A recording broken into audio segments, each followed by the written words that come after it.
नमस्ते। मेरा नाम डॉक्टर आरुषि है और मैं आशीर्वाद multi speciality hospital Vishnupuri Aligarh में बैठती हूँ।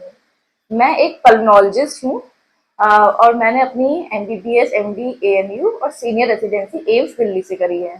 हमारे हॉस्पिटल पे ICU की सुविधा, OPD की सुविधा, जनरल वार्ड और अन्य सर्जरी की सुविधाएं उपलब्ध है। आज हम डिस्कस करेंगे अस्थमा बीमारी के बारे में।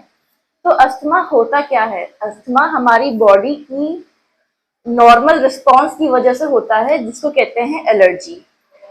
अक्सर क्या होता है, कई लोगों को जेनेटिकली ही काफी सारी चीजों से एलर्जी होती है, जिसको हम एलर्जन कहते हैं। कुछ लोगों को डस्ट से एलर्जी हो सकती है, कुछ लोगों को खाने पीने की चीज से एलर्जी होती है, कुछ लोगों को परफ्यूम वगैरह जैसी चीजों से एलर्जी हो सकती है। तो जिन लोगों को इन चीजों से एलर्जी होती है और वो उन चीजों के कांटेक्ट में आते हैं, तो फिर क्या होता है कि हमारी सांस की नली में एलर्जी की वजह से सूजन आने लगती है, जिसकी वजह से सांस फूलती है और इस बीमारी को हम लोग कहते हैं कि ये अस्थमा है।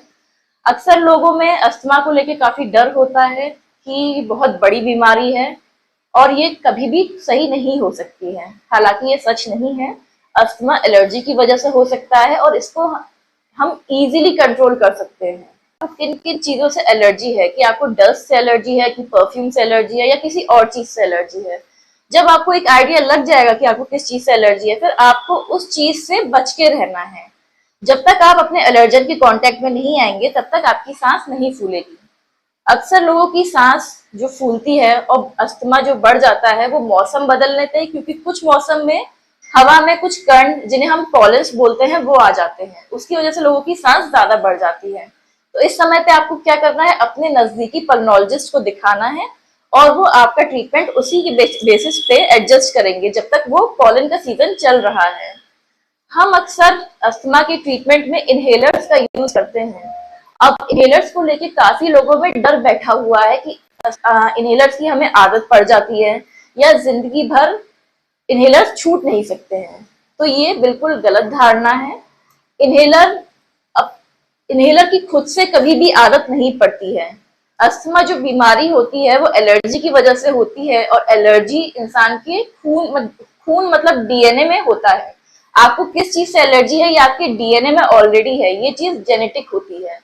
तो इसलिए अस्थमा कभी जड़ से नहीं जाता है, लेकिन इजीली कंट्रोल किया जा सकता है इनहेलर के बेसिस पे।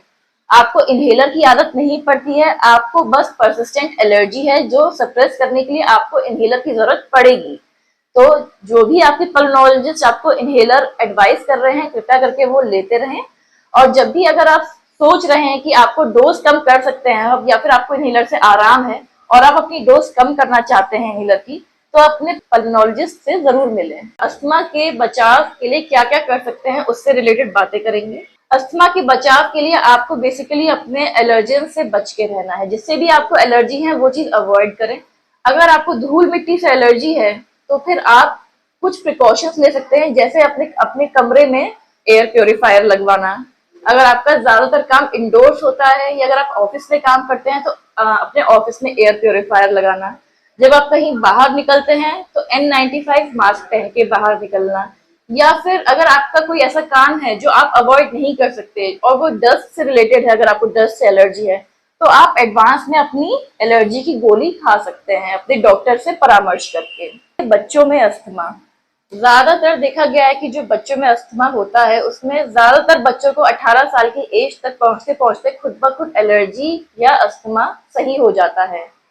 कुछ लोगों को वो सही हो जाता है और कुछ लोगों का वो लाइफ टाइम चलता है। जिन लोगों का सही रहता है उन लोगों को तो कोई टेंशन की बात ही नहीं है, लेकिन जिन लोगों का चलता है उनको हम एडवाइस करते हैं कि जब भी मौसम बदले या जब भी कोई उनको ऐसा एक्सपोजर होने वाला हो जिससे उनको एलर्जी है, तो अपना इनहेलर जरूर अपने पास रखें और रेगुलरली अपने पल्मोनोलॉजिस्ट को दिखाते रहें।